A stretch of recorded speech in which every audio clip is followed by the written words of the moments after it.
由下而上伸手入衫摸胸，醫生懷疑非禮已婚女啊！各位女觀眾去睇醫生嘅時候，醫生係點用聽筒檢查嘅呢？係隔住衫聽啊，定係好似呢位兒科專科醫生羅穎儀咁伸入你件衫度聽嘅呢？35歲已婚女病人話，舊年1月因為發燒同咳嗽，去到羅醫生旺角中心嘅診所，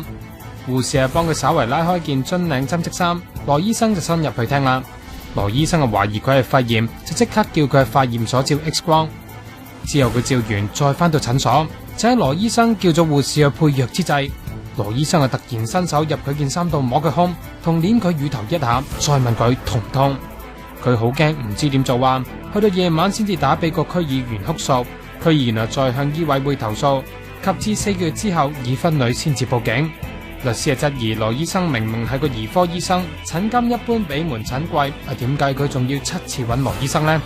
已婚女就話因為佢住喺嗰區，亦都覺得羅醫生啲藥啱自己，但就話過往都係隔住衫檢查噶，今次直接觸及皮膚，感覺唔自然同唔舒服。